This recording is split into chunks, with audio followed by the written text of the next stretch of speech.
Good afternoon. Welcome to Inside Indiana Sports Now with Kent Sterling.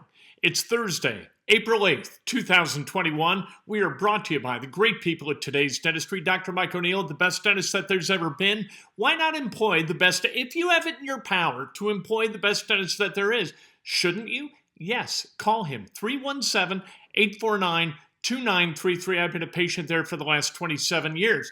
Hit subscribe, like, ring the bell, do all that, because we talk about sports, baby, nothing but sports. So let's talk about sports. Good news for the Indiana basketball program a little bit earlier today. Race Thompson returning. It's been thought that Race Thompson would likely opt out and might decide to transfer to Minnesota.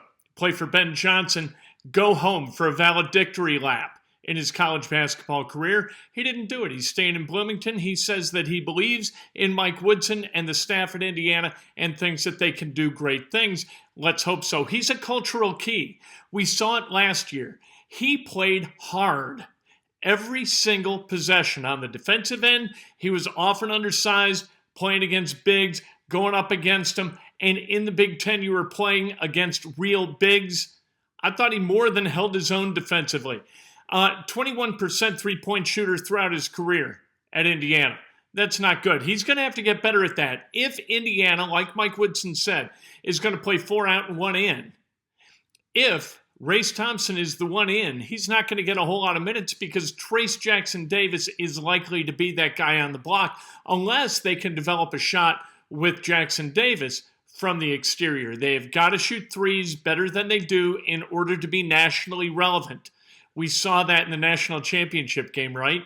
You got to be able to match a team like Baylor if you're going to win the national championship. Indiana, at this point, not that kind of shooting team from beyond the arc. He ranked 15th last year in free throw rate. However, he only hit 61% of his foul shots. So he has got to figure out how to hit foul shots at a higher level. Or, you know what? Those fouls that he gets down low and the opportunities he has at the foul line are almost turnovers. And you can't have that. Race Thompson has got to get better from the foul line. He is a really good rebounder, though. He will fight and he will athletically put himself in harm's way and in a position to go get the basketball, and that's a good thing. If he can hit threes, he is a huge guy. If you can put out a starting lineup and in that front court with Trace Jackson Davis in the middle, or at the 4, Joey Brunk down there also. And if you have Race Thompson as a guy who can step outside, space the floor, and hit threes, all of a sudden Indiana becomes a much more dynamic offensive team. But is that something that is ever going to be able to be activated in Race Thompson's toolkit? I don't know. That's a great question. I'll tell you this, though. You look at Ken Pom and you look at his offensive rating. 108.8. That's the highest on the Indiana basketball team. His offensive rating higher than anybody else on the team. That's interesting. That leaves Armaan Franklin the only non-committed portal guy. Everybody else is either coming back. Al Durham is leaving, but everybody else is coming back, so we'll figure it out about Armaan Franklin. There have been all kinds of rumors, and I don't deal in that stuff. We've heard from a bunch of message board type people as to him being interested in this place or that place. Illinois comes up, Virginia comes up, Notre Dame, Louisville. Everybody who's got a fan base who would covet Armaan Franklin is starting to put things out saying, hey, I hear he's coming here. Because that's what you do these days. It doesn't matter what the facts are. I'm telling you that Armaan Franklin and his mom operate a very tight camp. And until they say it, until it leaves their lips, I'm not buying any of it. We'll see if he comes back to Indiana. If he does come back to Indiana, Indiana's got 1 spot left. If he doesn't come back, Indiana's got 2 spots left. That's because yesterday we found out that Xavier Johnson from Pitt is coming to Indiana. He's 6'3", 200 pounds, and here are 9 things that we know about Xavier Johnson. 7 of them, really good. 1 of them, not so good. All right, here they are. 1, he's a good player on a bad team. That's what he was last year.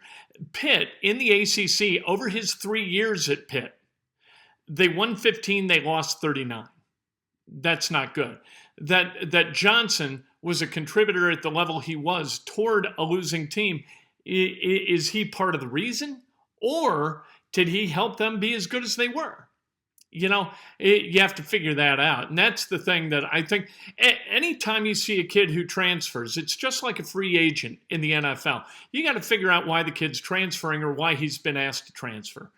13-7 and 5, those are nice numbers, but nice numbers on a winning team would be more meaningful. He and Al Durham, very similar in terms of their numbers, not their style of play. Al Durham and Xavier Johnson, offensive rating, almost identical. Free throw percentage, almost identical. Al Durham, a good foul shooter, one of the few good foul shooters for the Hoosiers last year. That Johnson is coming in as a good foul shooter, that's a good thing. He can finish through contact. You watch a tape, and you see a guy who can create contact underneath, keep his balance, and lay it in off the glass or flush it. That's a good thing to see from Xavier Johnson because Indiana hadn't had a lot of that in recent years. He was offered by Nebraska, Creighton, Georgia Tech, and Georgetown during his recruitment. He was ranked in the 230s, whatever that means to you. It's like Dan Dakich always said. You've got the guys who make the rankings. Who ranks the rankers? Pretty good question. 32.1% as a three-point shooter this past year, and that was his worst. He has regressed every season. His freshman year, he shot 35%. Sophomore year, a little bit less than that. In the 33% area, I think exactly 33. And then last year, 32.1%. 5.7 assists per game. Indiana hadn't had they didn't have a 3-assist guy last year. Nobody had 3 assists per game. I think Finney had 2.9. This is a guy with almost double that. That tells you a couple of things. Number one, he gets it to guys in a place where they can score it. Number two, he's ball dominant. Here's another thing. 3.3 turnovers per game. Trace Jackson Davis led IU last year with 2.2 turnovers. And he and Armaan Franklin tied at 2.2. This is a guy 50% on top of that. He led the Pitt Panthers in turnovers. Here's the thing that's interesting about Xavier Johnson. He left the team last year with two games left in the regular season, and Pitt wound up playing 2 more in the ACC tournament. He left his team early. But the mitigating factor here is that Kenya Hunter, an assistant coach for Indiana right now, was an assistant coach at Nebraska. You heard me mention Nebraska before as a team that offered Xavier Johnson. They have a relationship. So Kenya Hunter, he's plugged into this kid, what he does, what happened with Mike Capel at Pitt, and evidently, to the satisfaction of Mike Woodson, was able to explain why Xavier Johnson left his team before the end of the regular season. You look at a guy who leaves 3 weeks before the end of the regular season, or 3 weeks before the end of the season period, really 2.5 weeks, and you wonder why the guy couldn't gut it out for that period of time that would have allowed him to finish his work with his team. We'll see what that means. Those are the 9 things that we know about Xavier Johnson. Welcome to Indiana. Sometimes all guys need is a fresh start. We do know this. He knows how to play with the ball in his hands. Does he know how to share the basketball effectively? We are going to find out. Let's talk about the NFL draft and the Indianapolis Colts. Every time that I talk, I speak lovingly about Christian Darrisaw from Virginia Tech. I think he's a monster who could be available at 21. Every time we talk about Christian Darrisaw, I get comments back on the YouTube channel from people and on Facebook saying you got to talk about Sam Cosmi. What about Sam Cosmi? Sam Cosmi could be the guy. Christian Darrisaw, I like him, but Sam Cosmi. So, okay, let's talk about Sam Cosmi. Sam Cosmi is a unique athlete in 4 different areas, physical areas. Pumping, 225. I think he did it 36 times at his pro day. He ran a 4.840, a 4.8440 to be exact. His shuttle, very fast. His 20, very fast. He ranked in the 98th percentile in 4 different physical measurements during his pro day, and that's a significant thing. Now, he could slide into the second round. That's significant, too, because we know how Chris Ballard enjoys trading back in the draft. He could be available at the coveted 34 slot, where it seems like Chris Ballard always winds up. Always got somebody at 34. Trading back from 21, call the people. Call the people who own the 34th pick. Let's get a deal with them. Sam Cosmi could be available at 34. He was a captain last year for Texas. Chris Ballard, what does he love in terms of behavioral attributes? He loves captains, doesn't he? Sam Cosmi fits that bill. Really, really interesting guy. He gave up a couple of sacks last year. He gave up one hit. That was in 8 games. Game to game, very, very consistent. He doesn't do anything great, but he's also a waist bender, which isn't necessarily too good. And he can get a little bit high in pass protection, which means he's susceptible to a strong bull rush from an edge rush guy. Is this a guy you want to trust with the backside of your starting quarterback, the great Carson Wentz? At least we hope he's going to be great. That's the question that Chris Ballard's got to answer during his draft evaluation of Cosmi and Darisaw and all of these guys. Leatherwood, who looks to me to be a guard. The more I look at Leatherwood, the more I think he's a guard. What are we doing? Why is he a tackle? Why does everybody think a guy's got to be a tackle? Look at Quentin Nelson. We don't even know at this point, speaking of Quentin Nelson, it may be that the Colts are really, really happy with what they've got at tackle. Meaning that maybe they're serious about bumping Quentin Nelson out to left tackle and see how it goes. Or you can draft Alex Leatherwood and see which of them's the better tackle and move the other to guard. We know that he played guard at Alabama, Leatherwood did, before they slid him out to left tackle. And we know that Quentin Nelson is just a beast. Is he also, moving him 3 feet to the left, is that going to make him less a beast? I think we're going to find out. It's interesting. We don't know stuff about the Colts because Chris Ballard doesn't talk to the national media as a lot of other general managers do. There's transactional media and transactional work at play in NFL media where the GM gives the national media something, the national media gives something back to the GM, right? That happens all the time, but it does not happen with the Indianapolis Colts. Chris Ballard keeps his mouth shut. He runs a tight ship. He isn't on the phone. He doesn't have Bristol on speed dial.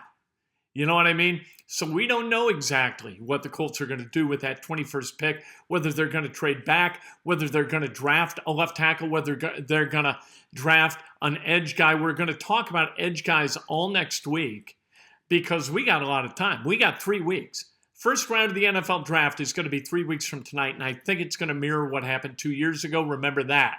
Get all excited for Thursday night. Round 1 of the NFL draft, and what happens?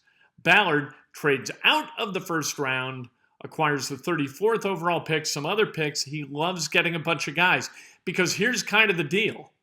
All right, the more chips you have at the table, the more likely you are to hit the number, right? If you play roulette ever, you need chips. And draft choices are chips. And they're down 1 because of the trade with the Philadelphia Eagles for Carson Wentz. They gave up that 3rd rounder. So they're down that 3rd rounder. I think that at some point in the first 2 rounds, Chris Ballard's going to move back. And they're going to recoup that 3rd rounder. Or maybe they get 2 twos for that 21st overall pick. We'll see. It's all going to be really, really interesting. I can't wait. The NFL draft's just the best. I try to study for it. I was texting with Rick Venturi today, and I said, Coach, I'm studying. I'm trying to figure this stuff out. You got a great head start. You were in the NFL for 26 years and in football for 41 years as a coach. I don't know. Comparatively, what do I know? And he's always very gracious. We love Coach Venturi. Tomorrow morning, Breakfast with Ken. First round of the Masters underway right now. Of course, no Tiger Woods, so it's a little bit less fun. But we'll see what DJ does. We'll see what Jordan Spieth does, what JT does. This is going to be a fascinating Masters, I think. Tough conditions at Augusta because it's been dry. As the breeze comes up, scores are going to go up too. I don't know where Bernard Longer wound up after his first round, but at like 63 years of age, the same age as Mike Woodson. Dude was even for a long time. Anyway, we'll talk about it tomorrow morning. I can't wait. Brought to you by the great people at Today's Dentistry. Call 317-849-2933. Make an appointment. Hit subscribe. Hit like. Ring the bell. Let's go.